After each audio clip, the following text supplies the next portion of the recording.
Hai guys!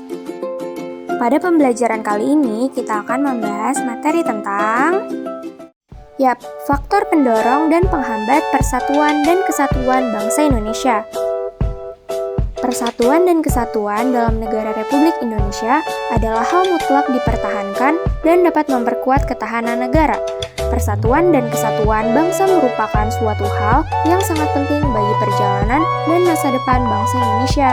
Maka dari itu, adapun faktor yang dapat memperkuat persatuan dan kesatuan dalam negara Indonesia dan juga faktor-faktor yang berpotensi menjadi penghambat persatuan dan kesatuan bangsa Indonesia. Berikut akan kita bahas mengenai faktor-faktor ini. Yang pertama, faktor pendorong persatuan dan kesatuan bangsa Indonesia. Terdapat 3 faktor yang dapat memperkuat persatuan dan kesatuan negara Republik Indonesia. Ketiga faktor ini dapat mempersatukan perbedaan dan keanekaragaman yang telah mewarnai kehidupan bangsa Indonesia.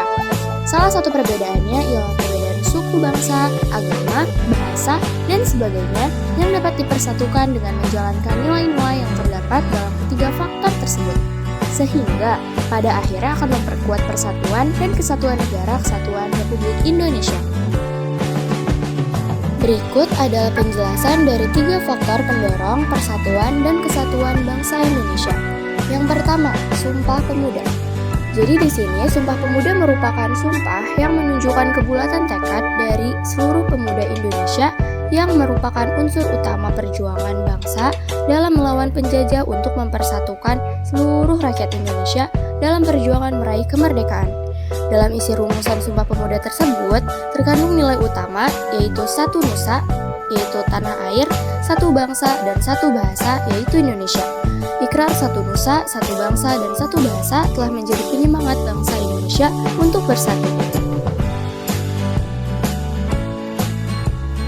Yang kedua ada Pancasila. Pancasila dapat memperkokoh persatuan dan kesatuan negara Republik Indonesia. Hal itu dikarenakan nilai-nilai Pancasila bersifat universal atau menyeluruh. Pancasila merupakan pandangan hidup bangsa, pemersatu bangsa, dan perjanjian luhur bangsa. Dengan penerapan nilai-nilai Pancasila dalam kehidupan sehari-hari, dapat menjadikan faktor pendorong persatuan dan kesatuan bangsa Indonesia. Dan yang terakhir atau yang ketiga adalah Semboyan Bhinneka Tunggal Ika. Semboyan Bhinneka Tunggal Ika sangatlah penting bagi negara Indonesia sendiri loh teman-teman, dikarenakan negara Indonesia memiliki banyak keanekaragaman suku, bangsa, budaya, bahasa, maupun agama. Arti dari Bhinneka Tunggal Ika sendiri yaitu, walaupun Indonesia adalah bangsa yang majemuk dan multikultural, bangsa Indonesia tidak terpecah, tetap bersatu dalam bingkai negara kesatuan Republik Indonesia. Dari pembahasan materi sebelumnya, semoga kita semua dapat mengerti ya apa saja sih faktor-faktor pendorong itu, lalu bagaimana sih penjelasannya. Semoga kalian semua bisa menjawab dengan benar apabila ada soal yang berkaitan dengan pembahasan sebelumnya.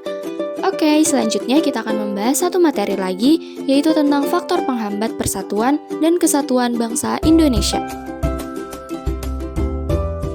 Berikut ini adalah faktor-faktor yang berpotensi menghambat persatuan dan kesatuan bangsa Indonesia. Untuk itu, mari kita bahas lebih lanjut. Yang pertama, terdapat kebinekaan atau keberagaman pada masyarakat Indonesia. Kondisi ini bisa menjadi penghambat persatuan dan kesatuan bangsa apabila tidak diiringi oleh sikap saling menghargai, menghormati, dan toleransi yang telah menjadi karakter khas masyarakat Indonesia. Hal tersebut dapat mengakibatkan munculnya perbedaan pendapat yang lepas kendali, tumbuhnya perasaan kedaerahan yang berlebihan, yang dapat memicu terjadinya konflik antar daerah atau antar suku bangsa. Yang kedua, terdapat geografis. Letak Indonesia yang terdiri dari banyak kepulauan memiliki karakteristik yang berbeda-beda. Daerah yang berpotensi untuk memisahkan diri adalah daerah yang paling jauh dari ibu kota, daerah yang besar pengaruhnya dari negara tetangga, daerah perbatasan, atau daerah yang mempunyai pengaruh global yang besar seperti daerah wisata, atau daerah yang memiliki kekayaan alam yang berlimpah.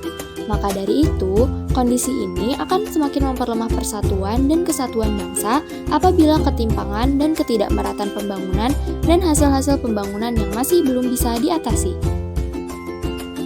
Yang ketiga adalah munculnya gejala etnosentrisme.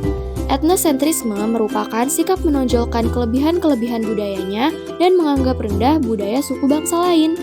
Hal tersebut apabila tidak diatasi, tentu saja akan memperlemah persatuan dan kesatuan bangsa. Yang keempat, melemahnya nilai budaya bangsa. Nilai-nilai budaya bangsa dapat melemah akibat kuatnya pengaruh budaya asing yang tidak sesuai dengan kepribadian bangsa, baik melewati kontak langsung maupun kontak tidak langsung. Contoh dari kontak langsung antara lain melalui unsur-unsur seperti pariwisata, sedangkan kontak tidak langsung antara lain seperti melalui media cetak, contohnya majalah dan tabloid, atau media elektronik seperti televisi, radio, film, internet, telepon seluler yang mempunyai fitur atau fasilitas yang lengkap. Yang kelima adalah pembangunan tidak merata. Proses pembangunan yang terpusat di wilayah-wilayah tertentu tentunya dapat menimbulkan kesenjangan atau kecemburuan dalam berbagai bidang. Dari kondisi tersebut, apabila tidak diselesaikan, dapat memperlemah dan menghambat persatuan dan kesatuan bangsa Indonesia. Dan yang terakhir atau yang keenam adalah ketidakpuasan terhadap ketimpangan ekonomi. Kondisi ekonomi yang timpang bisa memperlemah persatuan dan kesatuan bangsa. Jadi, apabila ketimpangan dan ketidakmerataan pembangunan serta hasil-hasil pembangunan masih belum dapat diatasi, bisa menimbulkan ketidakpuasan hingga perpecahan. Nah, ketidakpuasan tersebut biasanya akan menimbulkan pertentangan antara pemerintahan daerah dan pemerintahan pusat. Oke guys, jadi segitu aja pembahasan materi dari aku. Kurang lebihnya mohon maaf. Terima kasih.